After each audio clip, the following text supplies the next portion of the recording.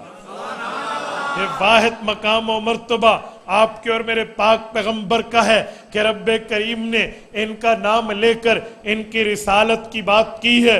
محمد الرسول اللہ کہہ کر اللہ کریم نے حضور کی رسالت کی بات صرف ایک جگہ پہ نہیں کی، بلکہ ایک اور مقام پہ بھی رب کریم نے حضور پاک کی رسالت کی بات یوں فرمائی ہے، فرمایا وما محمد الا رسول قد خلت من قبلہ الرسل۔ کہا اے لوگو پچھلے پیغمبر بھی گزرے ہیں، میرے پاک پیغمبر کا نام لے کر فرمایا کہ یہ بھی اللہ کے رسول ہیں، یہ بھی آئے ہیں، اگر یہ دنیا سے چلے جائیں تم الٹے پاؤں پیچھے نہ ہونا۔ یہی بات حضور پاک علیہ السلام کے لیے رب کریم نے صرف یہاں نہیں بلکہ پارہ نمبر 22 سورۃ احزاب کی آیت نمبر 40 میں بھی یوں فرمایا ہے، فرمایا ما کان محمد ابا احد من رجالکم ولکن رسول اللہ وخاتم النبیین وکان اللہ بکل شیء علیما۔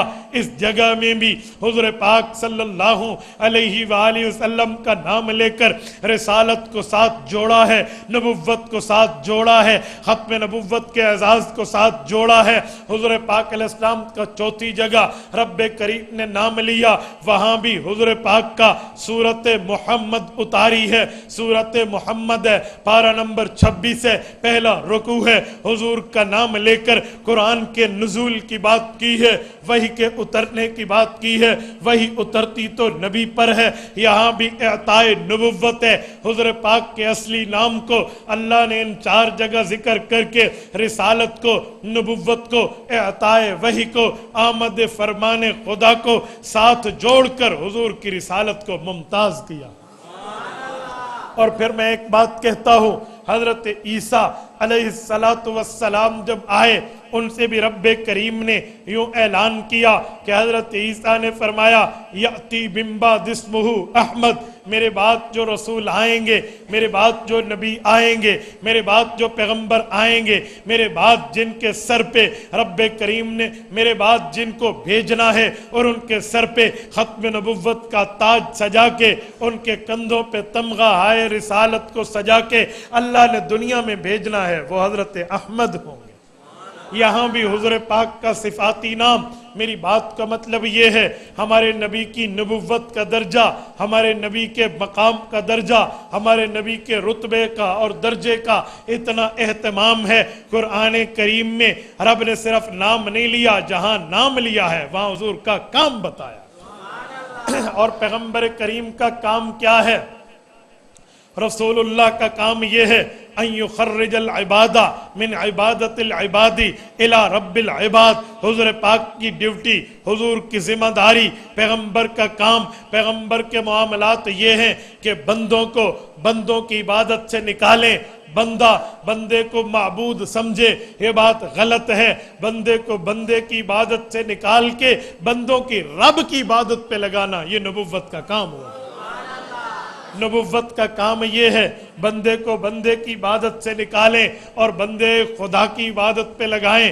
یہ پیغمبر کی ڈیوٹی، یہ پیغمبر کا کام، یہ پیغمبر کا مرتبہ ہے۔ اور یہ کام کب تک ہے، کب کرنا ہے؟ ہم نے رسالت میں آپ کی زندگی دیکھی ہے، رسول اللہ کا کام ایسا ہے، حضور پاک علیہ السلام نے یہ کام کبھی نہیں چھوڑا بلکہ یہ کام ہمیشہ کیا ہے۔ کیوں؟ ہمیشہ کرنے کا حکم، مسلسل کرنے کا حکم، پے در پے کرنے کا حکم، اور اس کو پوری ترتیب سے کرنے کا حکم، پورے اہتمام سے کرنے کا حکم میرے اللہ نے یوں دیا ہے۔ پارہ نمبر 29 ہے، سورۃ مزمل ہے، پہلا رکوع ہے۔ رب کائنات فرماتے ہیں اے میرے پاک پیغمبر ان لک فی النہار سبحا طویلا، آپ کی ڈیوٹی یہ ہے، آپ کا کام یہ ہے، آپ کی ذمہ داری یہ ہے، آپ کا معاملہ یہ ہے، ہم نے آپ پر یہ معاملات طے کر دیے ہیں۔ ان لک فی النہار سبحا سبحن طویلا، آپ نے پورے دن میں ایک لمبا تیرنا ہے۔ کیا کرنا ہے؟ لمبا تیرنا ہے۔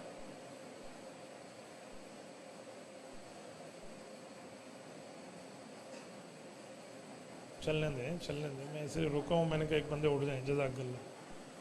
توجہ،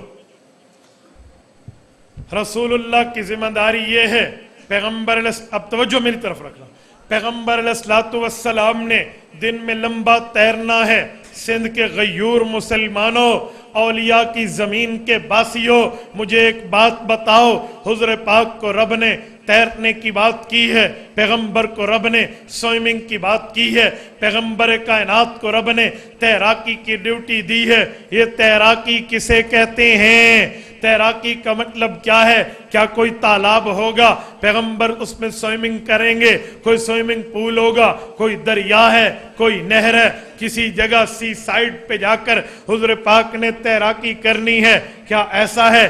جی نہیں۔ ہم تو مکہ مکرمہ کو دیکھتے ہیں، رب کریم نے چوتھے پارے کے پہلے صفحے پہ مکہ مکرمہ کی عظمت کو یوں بیان کیا ہے، فرمایا ان اول بیت وضع للناس للذی ببکۃ مبارکہ وہدی للعالمین۔ کہا میں نے مکہ مکرمہ میں ایک ایسا گھر بنایا ہے جو دنیا میں اول نمبر پہ بنا ہے، اور یہ زمین مکہ مکرمہ کی ہے۔ مکہ کی زمین کی بات کو قرآن کریم نے ذکر کیا ہے، تو مکہ مکرمہ میں ہم دریاؤں کو دیکھیں، ہمیں دریا نہیں ملتے۔ مکہ مکرمہ میں دیکھیں، سمندر ٹچ ہوتا ہے، سمندر نہیں ملتا۔ ہم مکہ مکرمہ میں حضور پاک کی دنیاوی حیات میں دیکھیں، کوئی نہر ملتی ہے؟ جی نہیں ملتی۔ بڑے سالوں بعد آ کر نہر زبیدہ بنی تھی، اس وقت تو کوئی نہر نہیں ہے، کوئی نالا نہیں ہے، کوئی تیراکی کی جگہ نہیں ہے، کوئی تالاب نہیں ہے، کوئی سوئمنگ پول نہیں ہے، کوئی دریا نہیں ہے۔ حضور پاک تیریں گے کیسے؟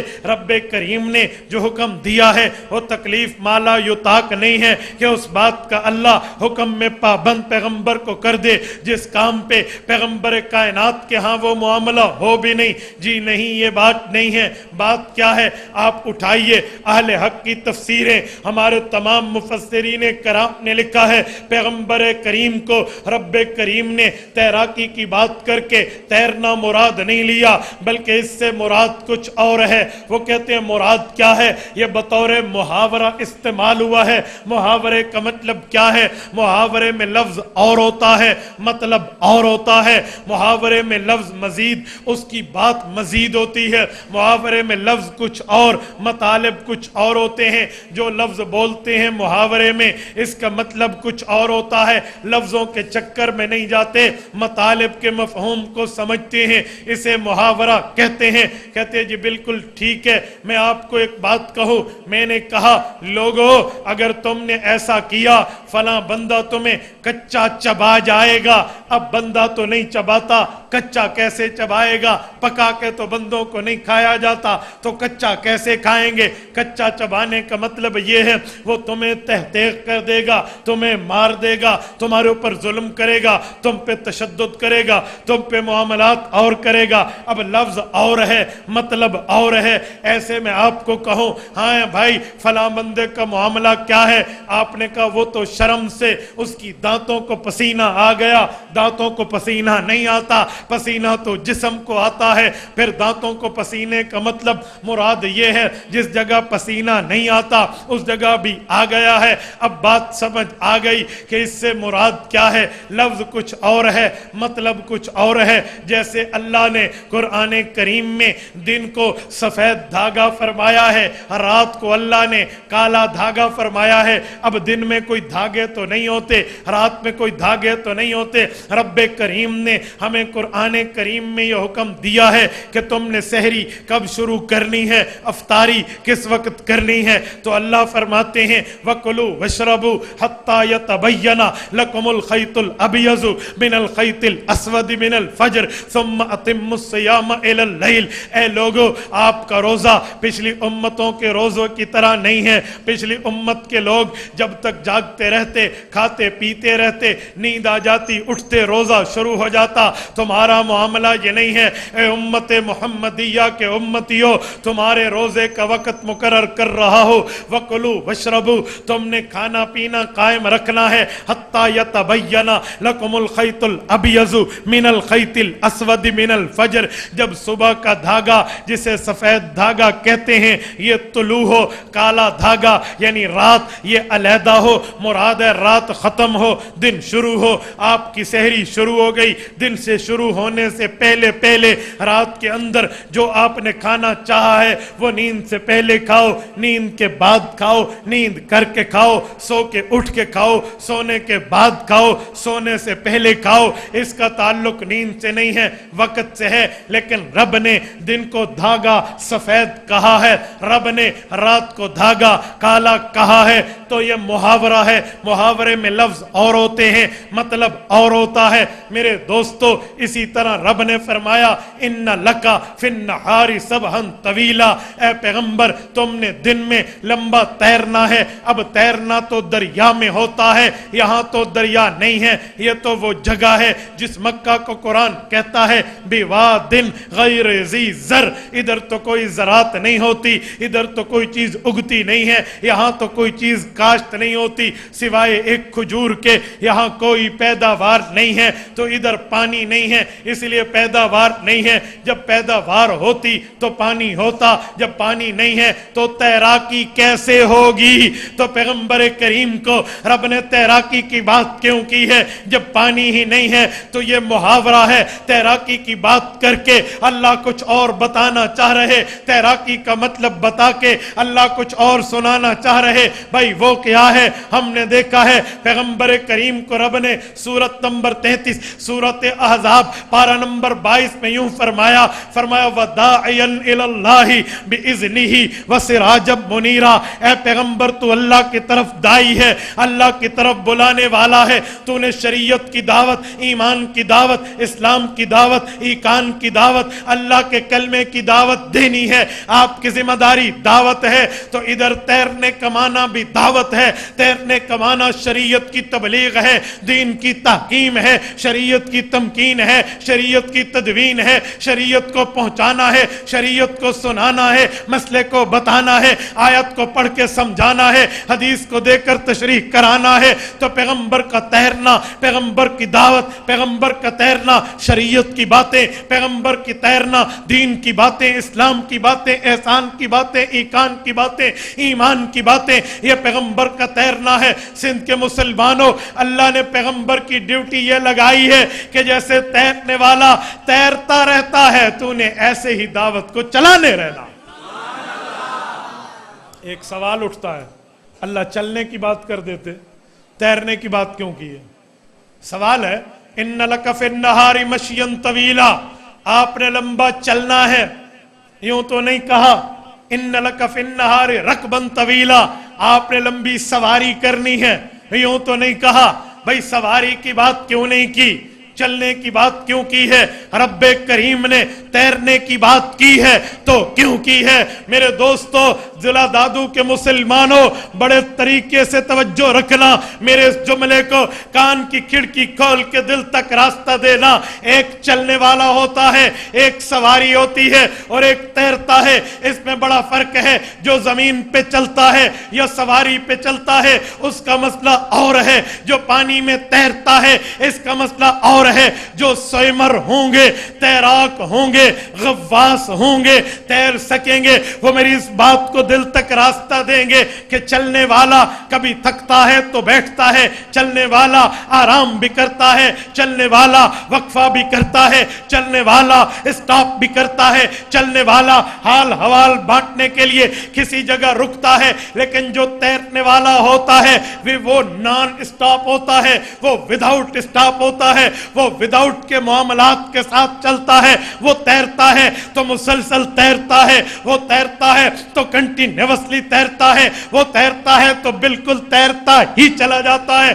وہ اگر دریا میں رکے وہ رک نہیں سکتا، وقفہ کرے وہ وقفہ نہیں کر سکتا، سستیانا چاہے سستیا نہیں سکتا، آرام کرنا چاہے آرام نہیں کر سکتا، اسٹاپ کرنا چاہے اسٹاپ نہیں کرتا۔ اگر وہ کچھ ٹائم رکے گا بھی اپنی ٹانگیں ہاتھ پاؤں ہلاتا رہے گا تاکہ وہ پانی پر تیرتا رہے، ورنہ تو ڈوبنا ہے، ورنہ تو موت ہے، ورنہ تو ختم ہے، ورنہ تو اینڈ ہے۔ اسے تیرنا چاہیے، اسے چلنا چاہیے، اسے مسلسل سفر کرنا چاہیے، وہ رکے گا نہیں۔ میرے پاک پیغمبر کی ڈیوٹی نبوت کو، میرے پاک پیغمبر کی رسالت کی نگرانی کو رب نے اتنے کٹن کام کو ایک تیراکی میں یوں بیان فرمایا ان لکا فی النہار سبحن طویلا، اے پیغمبر ایک آپ کا وقت رات کا ہے، ایک آپ کا وقت دن کا ہے۔ جو وقت رات کا ہے وجعلنا اللیل لباسا، وہ رات کا وقت ایک لباس کا ہے۔ وہ باتیں تو نے مجھ سے کرنی ہے،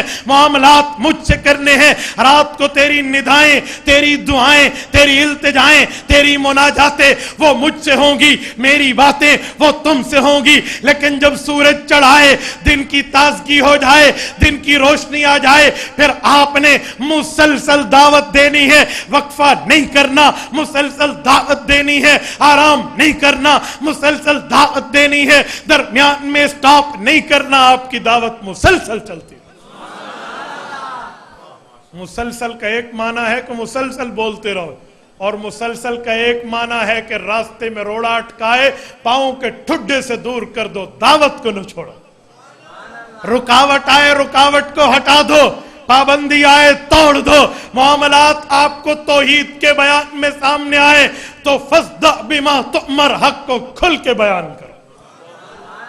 اور رسول اللہ نے کیا ہے، اللہ کی قسم کیا ہے۔ سیرت ابن ہشام، امام ابن ہشام لکھتے ہیں ابو طالب پیغمبر کے رفیق چاچو، رسول اللہ کے چاچا جان عبد مناف بن عبد المطلب، ابو طالب آئے، آ کر لوگوں کی باتیں حضور کو بتائیں کہ مجمع میرے پاس آیا ہے، علاقے کے وڈیرے میرے پاس آئے ہیں، لوگ آئے ہیں، عہدیدار آئے ہیں، وہ کہتے ہیں اپنے یتیم بھتیجے کو سمجھا دے، اچھا نہیں ہوگا۔ میں نے کہا کیوں؟ کہتے وہ ہمارے بتوں کی مخالفت کرتا ہے، دعوت توحید پیش کرتا ہے، رسالت کی بات کرتا ہے، نبوت کا اعلان کرتا ہے، دین ایمان احسان ایقان کی باتیں کرتا ہے۔ اس کا اعلان ہے اللہ وحدہ لا شریک ہے، اس کا اعلان ہے اللہ نے اسے نبی بنا کے بھیجا ہے۔ اسے کہہ دو رسالت چھوڑ دے، اسے کہہ دو توحید چھوڑ دے، اسے کہہ دو اسلام و ایمان چھوڑ دے، اس کے بدلے ہم اس کی حکومت تادم عزیز قبول کریں گے، اس کے بدلے اس کے پاؤں میں تمام دنیا کے خزانے لا کر ڈھیر کریں گے۔ اسے کہہ دو اس کے بدلے دنیا کی حسینہ جمیلہ خوبصورت خاتون اس کے بستر پہ اس کی عزت بنائیں گے۔ ابو طالب نے آفر لی، پیغمبر کے پاس آئے، آ کر رسول اللہ کو عرض کیا میرے پاک بھتیجے لوگ کہتے ہیں یہ دعوت چھوڑ دے، لوگ کہتے ہیں توحید و رسالت کے ڈنکے بجانا چھوڑ دے، آؤ مجھ سے، آپ خوبصورت لڑکی چاہتے ہو بیوی بنا کے دیں گے، دولت چاہتے ہو قدموں میں ڈھیر کریں گے، سلطنت چاہتے ہو تاج پوشی تیری کریں گے، بتا تیرا خیال کیا ہے؟ رسول اللہ کو رب نے بتایا تھا ان لکا فی النہار سبحن طویلا، آپ نے مسلسل دعوت دینی ہے، رکاوٹ نہیں دیکھنی، دباؤ نہیں دیکھنا، ظلم نہیں دیکھنا، بلکہ میری توحید کا اعلان کرنا ہے۔ امام ابن ہشام لکھتے ہیں اللہ کے رسول نے فرمایا یا امی لو وضع الشمس علی یمینی والقمر علی یساری علی ان اترک ھذا الامر ما ترکتہ، دنیا کی لالچیں دینے والوں کو میرے چاچا جان بتا دو یہ دنیا کی لالچیں، دنیا کے آفر، دنیا کی دولتیں، دنیا کی سلطنتیں، دنیا کی حکمرانی کے تاج اور عورتوں کی باتیں یہ ساری الگ رہی۔ تم جاؤ آسمان کے سورج کی منت ترلا کرو، میرے دائیں ہاتھ پہ رکھ کے سورج کو میرا غلام بنا دو، آسمان کے چاند کے پاس جاؤ، آسمان کے چاند کو لا کے میرے بائیں ہاتھ پہ رکھ کے منت ترلا کر کے غلام بنا دو، اور کہو الا ان اترک ھذا الامر امر میں شریعت کی بات کو رسول اللہ نے فرمایا اللہ کی بات کو اسلام و ایمان کی بات کو مذہب اور دین کی بات کو چھوڑ دوں خدا کی قسم میں سورج چاند کو زمین پہ دے ماروں گا دین کی بات نہیں چھوڑوں.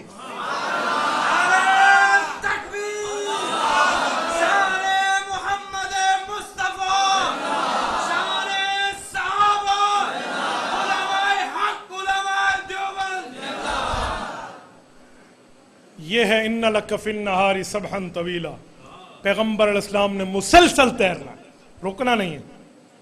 ایمان احسان ایقان دین کی دعوت کو نہیں چھوڑنا. یہ میرے پاک پیغمبر کی سیرت کی میں نے جھلک دی ہے. آؤ میں پیغمبر کے صحابہ اور اہل بیت پر بھی ایک ایک بات کر لوں. توجہ رکھنا. پیغمبر کے صحابہ پیغمبر کے یارانے کا نام ہے. پیغمبر کی اہل بیت پیغمبر کے گھرانے کا نام. ہم یارانے کے بھی قائل ہیں ہم گھرانے کے بھی قائل ہیں. ہم وہ نہیں ہیں شیطان و ابلیس کا کردار ادا کر کے یارانے اور گھرانے کو آپس میں لڑاتے پھرے. جی نہیں. میں حیران ہوں اس طبقے پر, ان لوگوں پر جو کہتے ہیں نبی کے صحابہ اور نبی کے معاملات میں اخلاص نہیں تھا. اوہ کبھی یہودیوں کے پاس جا کے تم نے پوچھا ہے کہ موسیٰ علیہ السلام کے صحابہ حضرت موسیٰ سے مخلص تھے یا نہیں تھے؟ تو سب کہتے ہیں جی. انہوں نے کہا تھا اے فرعون تو ہمیں پھانسی کے پھندے پہ کیوں نہ ڈال دے, الٹے ہاتھ پاؤں کیوں نہ کاٹ دے, فقض ما انت قاض, تم سے جو ہوتا ہے کر گزر, ہم موسیٰ کی محبت لے چکے, ہم پیچھے نہیں ہٹتے. کبھی جا کے پوچھو من انصاری اللہ, حضرت عیسیٰ کا اعلان ہے میرے ساتھی کون ہے؟ انصاری آ گئے, انہوں نے ساتھ دیا ہے. وہ تو عیسائی کہتے ہیں ہمارے پیغمبر کے صحابہ حضرت عیسیٰ کے ساتھ مخلص تھے. تو کیسا مسلمان ہے, تو کیسا کلمہ گو ہے, تو کیسے ایمان کا دعوے دار ہے, تو کیسے اسلام کا دعوے دار ہے؟ تو اپنے نبی کے صحابہ کو اپنے نبی سے نعوذ باللہ غلط کے معاملات سمجھتا ہے. اپنے ایمان کو اپڈیٹ کر, اپنے ایمان پہ رندہ چلا چکا ہے. اپنے ایمان کو دیکھ اور سنو, یہ ہمارا اعلان ہے. رسول پاک صلی اللہ علیہ وسلم سے مخلص جتنے حضور کے صحابہ اور اہل بیت ہیں, پوری امت مل کے وہ اخلاص نہیں لا سکتی, پوری امت مل کے. اور سنیں, میں پیغمبر کریم کے صحابہ پر اور نہیں ایک بات عرض کر رہا ہوں. رب کریم نے جو دعوی رسالت فرمایا, یہ جو سورۃ الفتح کی آیت میں نے پڑھی ہے, محمد الرسول اللہ, رب کریم نے اس دعوی رسالت کیا ہے. آپ کو پتا ہے دعویٰ کے گواہ ہوتے ہیں, دعویٰ کے لیے بینہ ہوتے ہیں, دعویٰ کے لیے پروف ہوتے ہیں, ایویڈنس ہوتے ہیں, ثبوت ہوتے ہیں, دعویٰ کے لیے حوالہ جات ہوتے ہیں.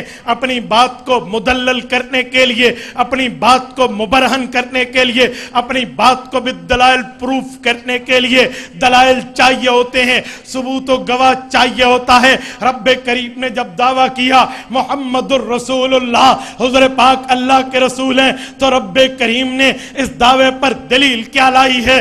آؤ محدث دہلوی مسند الہند امام شاہ ولی اللہ محدث دہلوی کی تمہیں دربار میں لے کر چلتا ہوں. شاہ ولی اللہ وہ مسند الہند ہے جس کی سند بر صغیر میں, بر صغیر و پاک و ہند میں ہر عالم جو خود کو عالم کہتا ہے شاہ ولی اللہ سے گزر کے اللہ کے رسول تک جاتی ہے. اسی لیے اسے مسند الہند کہتے ہیں. حضرت عمر فاروق رضی اللہ عنہ کی اولاد ہے, خاندان نسبن نسلن فاروقی ہے.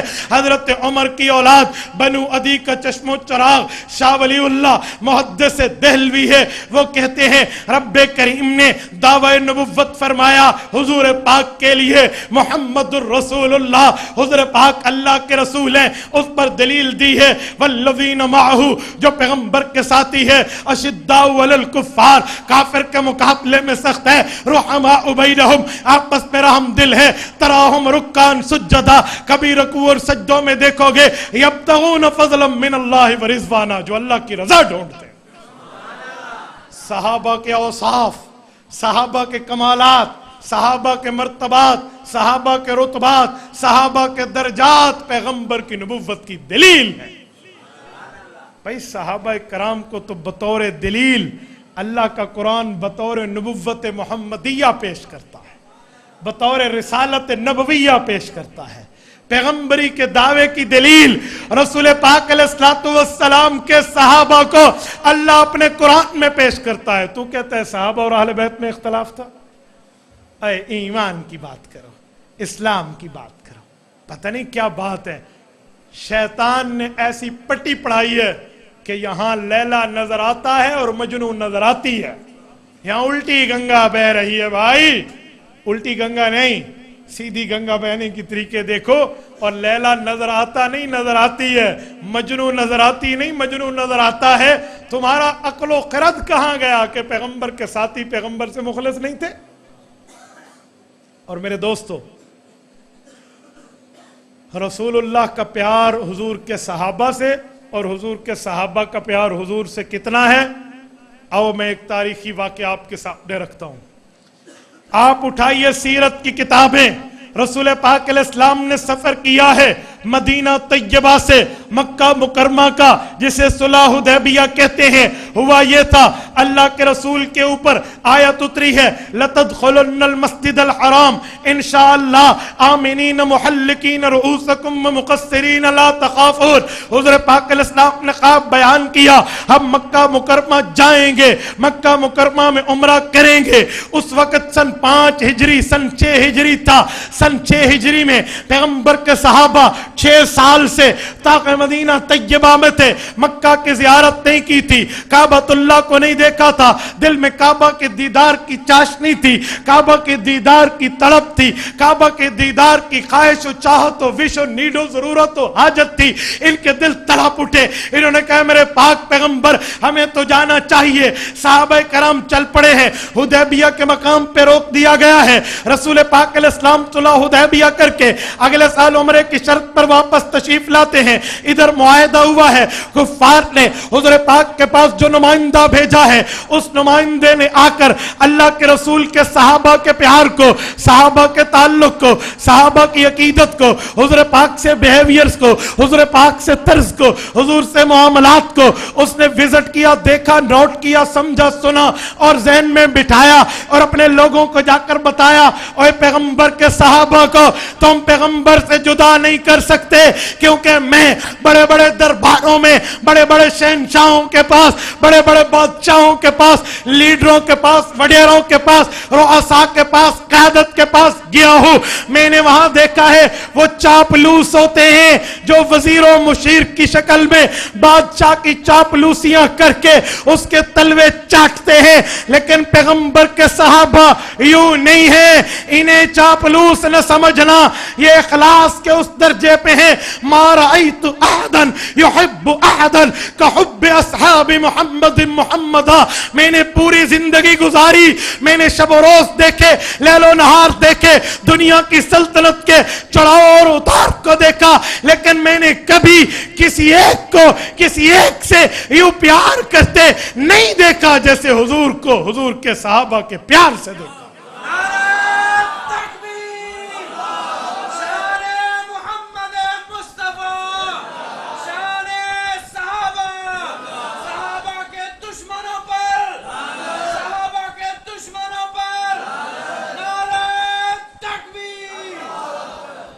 یہ پیغمبر کے صحابہ ہیں، ان صحابہ کرام کو تو رب نے محبتوں کے تاج کی بنیاد پہ رضی اللہ کے سرٹیفکیٹ دیے ہیں، مذاق نہیں ہے، رضی اللہ عنہم ورضوا عنہ۔ ہماری جو زمین پہ لڑنے والی فورس ہے اس کو کہتے ہیں بری فوج، کیونکہ زمین پہ چلتی ہے۔ قرآن میں اولئک ہم خیر البریہ، اس دھرتی اور زمین پہ کوئی اچھی مخلوق ہے تو پیغمبر کے صحابہ ہیں، خیر البریہ۔ تو جس کو قرآن خیر کہے، جس کو اچھا کہے، جس کی اچھائی کی بات اللہ کا قرآن کرے، اسے کوئی غلط کہے وہ اپنے ایمان پہ نظر ثانی ثالث رابع خامس کر لے۔ دوسری نظر کیا ہوتی ہے؟ 10 بار اپنی نظر کو دیکھے۔ اور پھر پیغمبر کی اہل بیت پر بھی ایک بات کرو، رسول اللہ کی اہل بیت، رسول اللہ کا گھرانہ، حضور پاک کے جزو بدن یا پیغمبر کے گھر کی عزت و حرمت و عزت و ناموس، پیغمبر کی بیویاں ہوں، پیغمبر کی اہل بیت ہیں۔ رسول اللہ کی بیٹیاں ہوں پیغمبر کی اہل بیت ہیں، حضور کے داماد حضور کے نواسے اور نواسیاں ہوں پیغمبر کی اہل بیت ہیں۔ آپ اور ہم یہ بات سمجھتے ہیں کہ پیغمبر کی اہل بیت کا مقام اور مرتبہ بہت بڑا ہے، لیکن ان اہل بیت کو پورا بیان کرو، آدھا نہیں۔ آج کل لوگ اہل بیت کو آدھا بیان کرتے ہیں، وہ سمجھتے ہیں حضرت علی، حضرت فاطمہ، حضرت حسن، حضرت حسین رضی اللہ عنہم بس۔ کیوں؟ پیغمبر علیہ السلام کی ایک ہی بیٹی تھی، قرآن تو کہتے ہیں کل ازواجک و بناتک، پیغمبر کی کئی بیٹیاں ہیں، اور کئی امت کی بیٹیاں کہنے والوں آگے امت کی بیٹیوں کے لفظ علیحدہ ہے وَنِسَاءِ الْمُؤْمِنِينَ، تو امت کی بیٹیاں نہیں، پیغمبر کی اپنی بیٹیاں مراد ہیں۔ تو رسول اللہ کی تو کئی بیٹیاں ہیں، آپ وہ کیوں بھول گئے؟ اور اہل بیت کا کبھی ترجمہ تو کر لو، اہل بیت کا کیا ترجمہ ہے؟ ترجمہ تو کر لیں، مجھے بتائیں اہل تاریخ کیا ترجمہ ہے؟ تاریخ والے ہے ایسے؟ اہل کتاب کتاب، اہل حق، تو اہل بیت، بیت کسے کہتے ہیں؟ اہل بیت ترجمہ کریں۔ گھر والے میں پہلا اطلاق بیوی ہوتا ہے یا نہیں ہوتا؟ کوئی کہے میرے ساتھ گھر والے ہیں، ٹھہرو ذرا، پہلے مراد بیوی ہے، بیٹی اور باقی بات مراد بعد میں، وہ بھی ہیں لیکن پہلے بیوی ہے۔ شادی شدہ آدمی جب گھر والے کی بات کرتا ہے تو مراد بیوی ہے۔ ہاں کنوارا گھر والا کہے تو ہم بہن مراد لے لیں گے، ماں مراد لے لیں گے، لیکن جب شادی شدہ کہے تو کیا مراد ہے؟ بولیے بولیے یار، چپ ہو گئے ہو، تھکنا تو مجھے چاہیے۔ میں نے کل اس ٹائم سے لے کر میں نے ان 2 دنوں کا سفر میرا 2000 کلومیٹر سے زائد بنتا ہے، تھکنا تو مجھے چاہیے۔ میں تو نہیں تھکا، آپ تھک گئے۔ بولیے شادی شدہ جب گھر والے کہے تو مراد کون ہوتا ہے؟ تو جب قرآن رسول اللہ پہ اترا ہے، حضور کی شادی تھی یا اعوذ باللہ رسول اللہ کنوارے تھے؟ سورت احزاب تو سن 9 ہجری میں اتری ہے، جب پیغمبر کی تمام شادیاں ہو چکی ہیں۔ تو جب حضور پاک علیہ السلام شادی شدہ ہیں اور قرآن اہل بیت کہتے ہیں تو مراد بیوی نہیں ہوگی؟ سبحان اللہ، عقل کو اپڈیٹ کرنا چاہیے، جو کہتے ہیں اس سے مراد بیوی نہیں ہے۔ میں انکار نہیں کرتا حضرت فاطمہ کا، حضرت علی کا، بیٹیوں کا، بیٹوں کا، نواسوں کا، نواسیوں کا انکار نہیں کرتا، وہ بھی اہل بیت ہیں، لیکن پیغمبر کی بیویاں بھی پیغمبر کی اہل بیت ہیں۔ سورت نمبر 33 سورت احزاب، پارہ نمبر 22، پہلا صفحہ۔ یا نساء النبی لستن کاحد من النساء ان اتقیتن فلا تخضعن بالقول فیطمع الذی فی قلبہ مرض وقلن قولا معروفا۔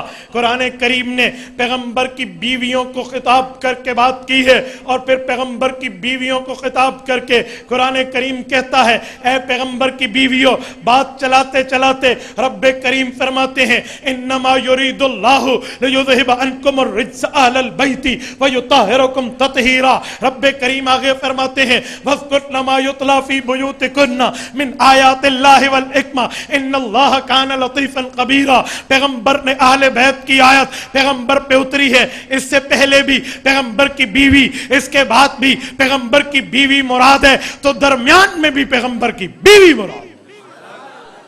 پیغمبر کی اہل بیت جہاں اور ہیں وہاں حضرت خدیجہ پیغمبر کی بیوی، پیغمبر کی اہل بیت حضرت عائشہ پیغمبر کی بیوی، پیغمبر کی اہل بیت حضرت سودا پیغمبر کی بیوی، پیغمبر کی اہل بیت حضرت ماریہ قبطیہ پیغمبر کی بیوی، پیغمبر کی اہل بیت حضرت ام سلمہ پیغمبر کی بیوی، پیغمبر کی اہل بیت حضرت جویریہ پیغمبر کی بیوی، پیغمبر کی اہل بیت حضرت صفیہ پیغمبر کی بیوی، پیغمبر کی اہل بیت حضرت میمونہ پیغمبر کی بیوی، پیغمبر کی اہل بیت حضرت زینب بنت جحش پیغمبر کی بیوی، پیغمبر کی اہل بیت حضرت ام حبیبہ پیغمبر کی اہل بیت، پیغمبر کی بیوی حضرت ام حبیبہ پیغمبر کی بیوی، پیغمبر کی اہل بیت۔ اور میرے دوستو یہ تمام کے تمام پیغمبر کی بیویاں بھی ہیں، پیغمبر کی اہل بیت بھی رضی اللہ عنہم، حضرت زینب بنت خزیمہ بھی، ساری میں آخری چھوڑ گیا۔ تو یہ پیغمبر علیہ السلام کی بیویاں ہیں، یہ پیغمبر کی اہل بیت ہیں، اور قرآن نے اہل البیت کہا ہے۔ جب یہ آیت اتری تو رسول اللہ نے اہل بیت کے مفہوم کو وسعت دی. حضرت ابو ہریرہ راوی ہیں اللہ کے رسول نے دعا علی و فاطمہ و حسن و حسین یدعوہم، حضور پاک علیہ السلام نے آیت اترنے کے بعد بیویوں کو اہل بیت کا تمغہ مل جانے کے بعد، اہل بیت کی چادر تطہیر مل جانے کے بعد، اپنی بیٹی جو اس وقت صرف اکیلی زندہ تھی، باقی بیٹیاں فوت ہو گئی تھی، باقی بیٹے فوت ہو گئی تھی، انہی کو بلایا جو زندہ سلامت تھی، ان کے خاوندوں اولاد کو بلایا. فجللہم بکسائہ، جیسے یہاں چادر آپ نے مجھے چادر دی اور پھر اس چادر کو رکھ کے عزت دی، حضور پاک نے بھی ایسے چادر رکھی. حضرت علی، حضرت حسن، حضرت حسین، حضرت فاطمہ رضی اللہ عنہم پہ، ان پہ چادر رکھی اور ان کو چادر رکھ کے پیغمبر کریم نے فرمایا اللہم ہؤلائی اہل بیتی فتطہرہم تطہیرا، میرے مولا میری یہ بھی اہل بیت ہیں، انہیں بھی پاک بنا دے. اہل سنت دین کو پورا مانتا ہے. ہم اللہ کے بنائے ہوئے، خدا کے بنائے ہوئے اہل بیت بھی مانتے ہیں، مصطفیٰ کے بتائے ہوئے اہل بیت بھی مانتے ہیں. اور ہمارا اعلان ہے اس اہل بیت کا منکر بھی بے ایمان، اس اہل بیت کا منکر بھی بے ایمان. ہمارے تبلیغی جماعت کے بزرگ کہتے ہیں پورے دین پر چلنے میں کامیابی ہے یا ادھورے دین پر؟ بولیے. تو پھر پورے اہل بیت ماننے میں کامیابی ہے، ادھورا نہیں مانیں گے ہم دین کو پورا مانیں گے. تو میرے دوستوں میں نے بات چلائی تھی پیغمبر کی سیرت پر، صحابہ کی سیرت پر، اہل بیت کی سیرت پر. یہ ساری بات کر کے میں خلاصہ دے رہا ہوں آپ کو اور ہمیں. یہ دعوت فکر ہے. مولانا رحیم نے آپ کو اور ہمیں بلایا اس لیے نہیں کہ وہ کہیں جی میرا استاد بہت اچھی تقریر کرتا ہے، اور میں بھی اسی لیے نہیں کہ میں اچھا بولتا ہوں. آپ اور ہم صرف اسی لیے جمع ہیں کہ اس پیغمبر، اس کے صحابہ اور اہل بیت کے کردار کو اپنی زندگیوں میں اجاگر کریں گے. کون کون کرے گا؟ ہاتھ کھڑا کر کے میری تائید کیجئے جو میرے ساتھ دیتے ہیں کہ ہم اپنی زندگیوں میں پیغمبر کی اہل بیت کی زندگیوں کو اجاگر کریں گے، پیغمبر کے صحابہ کی زندگیوں کو اجاگر کریں گے، رسول پاک علیہ السلام کی تعلیمات کو عام کریں گے، رسول اللہ کے فرمان کو عام کریں گے، اللہ کے قرآن کو عام کریں گے، رسول اللہ کی سیرت کو اپنائیں گے، حضور پاک نے جس کا حکم کیا اس پہ عمل کریں گے، حضور پاک نے جن سے منع کیا اس سے منع ہو جائیں گے. کرتے ہیں.